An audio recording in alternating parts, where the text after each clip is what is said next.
This fascinating game between Yasser Seirawan and Walter Brown took place in 1979 at the famous Lone Pine Masters. Yasser has managed to walk his king smack into the center of the board. It is surrounded by 4 minor pieces, and at first it doesn't seem that there's any way to bring black's big guns into the attack. Of course, the queen is available, but the queen is attacking just the bishop at c4, really. White might well play b3 to protect that bishop, so it isn't easy to see how to pile on the pressure. However, our old friend the capture check must be examined. Walter Brown took a look, and he liked what he saw.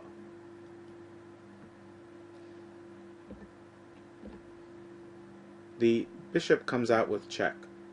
It's always nice to develop a piece with check. That bishop wasn't doing much, sitting on its home square, but now you can see that black's bishops are monsters, dominating the landscape. The white king doesn't seem to have as much protection. Missing that bishop at c4 really hurts. Of course, black's invested a queen, but the attack is going to continue no matter what white does. Of course, Yasser did not fall for king c5, which gets mated by the lowly pawn. Instead, he stuck his knight in the way. Sure, he's going to lose that knight, but at least the king's getting a little breathing room. If black captures with the bishop, that's a check, and so it's a capture check. But then the b-file is blocked, at least temporarily, and the king would just retreat to c3. Now there's another discovered check, and black's picking up a lot of material, sure, but still, checkmate's nicer. So let's go back. You put the knight in the way. Just set up a nasty discovered check. Well, there's no way to escape some sort of nasty check, so Seirawan decided to bring his queen to a position to help with the defense. Most importantly, it can take off that nasty bishop at a6. But before seeing what happens in the game, let's go back and take a look at other options. Well, there aren't very many, are there? The only one that makes sense is knight d4. That blocks one diagonal, and even though it's going to go to a capture discovered check of all things, and after it steps back to the only available square in that direction, there's another discovered check, and the king is finally getting back home, perhaps. A capture check. Also keep in mind now that when the rook moves that the bishop on g7 will attack white's rook in the corner, but there's better than that. The king has reached home. Who knows, if nobody's looking, maybe white would try to sneak in an illegal castling move, but it's not going to happen. It's not going to last that long. The bishop gives a check, king moves up. And now, one more discovered check. The king reaches the square that it would arrive at if it had castled at some point in the game, but now there's a capture checkmate to finish. Now let's see how the game wrapped up after Yasser brought the queen to a4. Well, a nice discovered check is a double check. So white can't capture the bishop at a6 because the king is also under check from the knight at a3. King must move forward, gets checked by the pawn, king moves forward again, and the sleepy little knight on the king's side, sitting on its home square, makes one little move and ends the game in checkmate. A truly wonderful game by Walter Brown.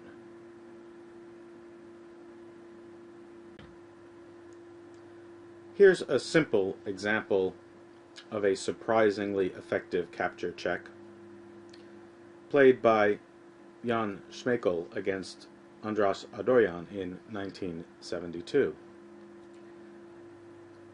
There is a capture check at h6, and it's clear that if played, the rook cannot be captured by the bishop, because then white would capture black's queen. But if the king is used, there's a checkmate. Now let's go back to the starting position. You might not think of the capture check here for a couple of reasons. One is that you've got queenside pawns to look after, and that there's action over there, and there doesn't seem to be much action on the king side. It's not as though white's other rook could get there. But still, you've got to look at a capture check whenever one is available. It might not work, but take the time to examine each possibility.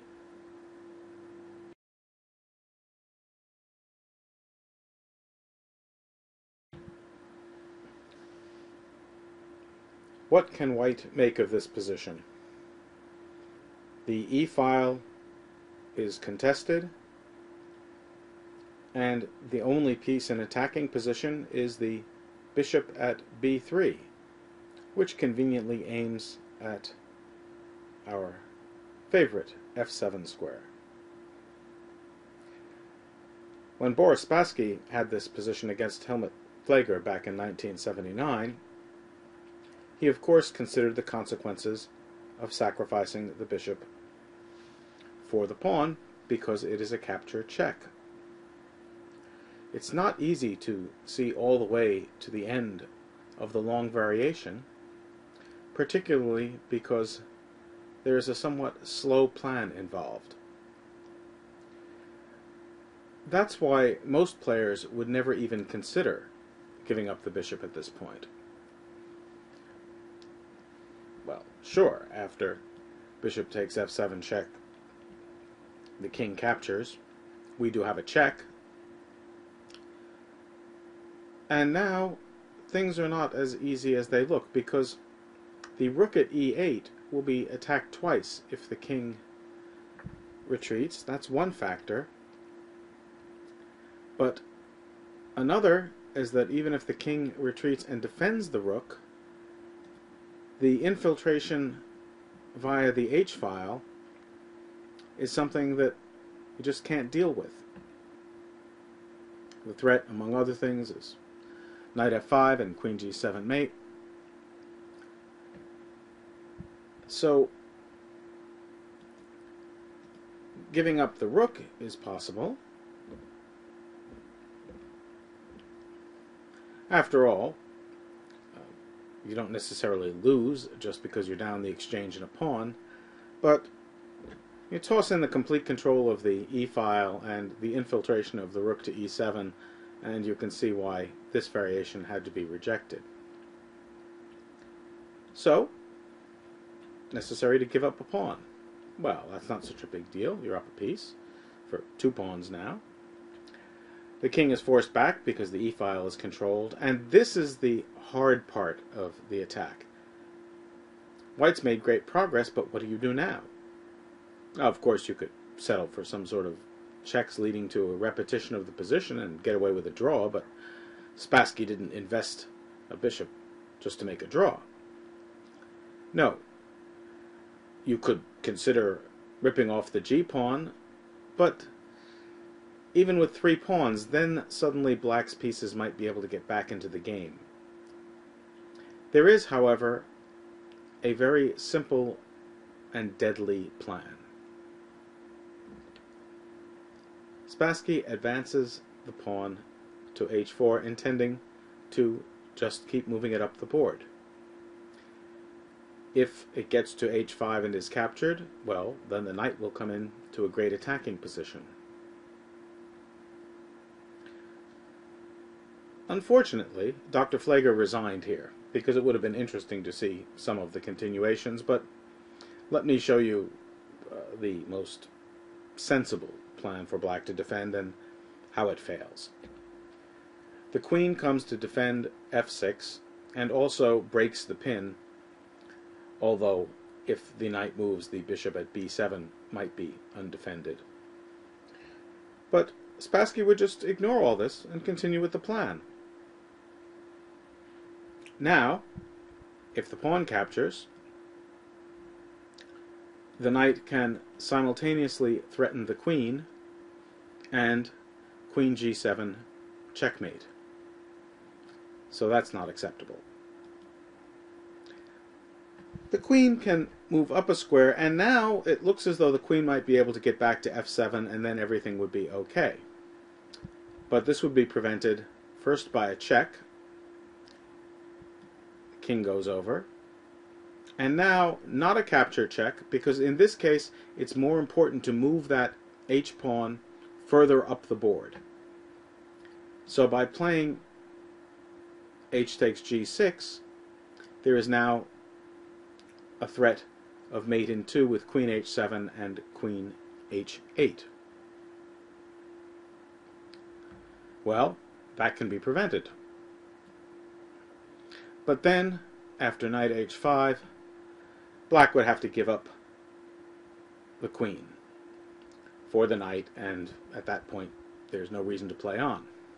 Because if the queen retreated to cover one checkmate, there is a capture, checkmate, family fork. Very clever end to the game. Unfortunately, by resigning, the spectators were not treated to such a spectacular finish.